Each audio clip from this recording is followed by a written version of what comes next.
आमदारांनी दौऱ्यादरम्यान कसं वागावं यासाठी विधिमंडळाची समितीमध्ये सुनील प्रभू यांच्यासह 9 सदस्यांचा समावेश। समितीच्या प्रमुखपदी भाजप आमदार चैन सुख संचेती यांची नियुक्ती। सामाजिक न्याय मंत्री संजय शिरसाट यांच्या अडचणी वाढण्याची शक्यता। हॉटेल विट्स लिलाव प्रकरणाची चौकशी विभागीय आयुक्त जितेंद्र पापळकरांकडे सोपवली। 8 सदस्यांची समिती करणार सखोल तपास।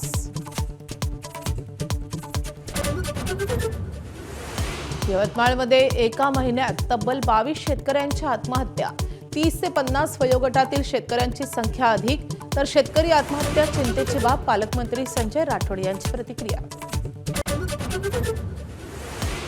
मराठवाड्यातील नुकसानग्रस्त शेतकऱ्यांचे ई-केवायसी न केल्यामुळे 131 कोटी 53 लाख रुपये पडून विभागीय आयुक्तांचे ई-केवायसी करण्याचं आवाहन। मार्च अखेरपर्यंत ई-केवायसी न केल्यास सर्व रक्कम पाठवावी लागणार।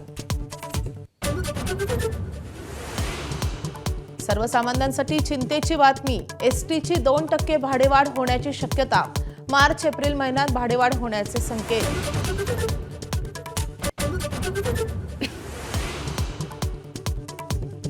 कुंभमेळ्यातील श्रमदानावरून पुणे विद्यापीठाचं घुमजाव। विद्यार्थी संघटनांच्या विरोधानंतर निर्णय ऐच्छिक असल्याचं विद्यापीठाकडून जाहीर। मुंबई-पुणे महामार्गावरील मिसिंग लेन सुरू करण्याची डेडलाईन पुढे गेल्याची माहिती। ऑस्ट्रेलियन तंत्रज्ञानाच्या पुलाची उभारणी सुरू।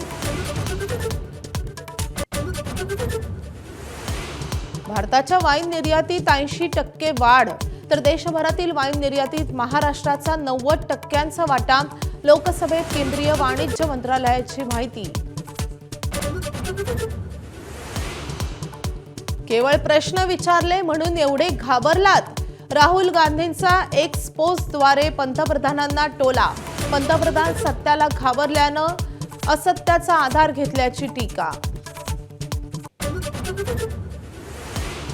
रिझर्व्ह बँक आज पतधोरण जाहीर करणार। रेपो रेट 5.25% कायम राहण्याचा अर्थतज्ज्ञांचा अंदाज।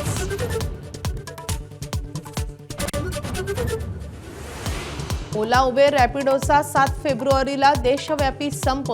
किमान भाडं ठरवण्याची चालकांची मागणी। खासगी वाहतूक सेवा वापरणाऱ्यांना बसणार फटका। 19 वर्षांखालील वर्ल्ड कपमध्ये आज फायनलचा थरार। हरारेच्या मैदानावर भारत आणि इंग्लंड भिडणार।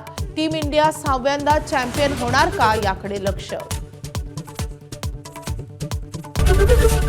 एबीपी माझा, उघडा डोळे बघा नीट।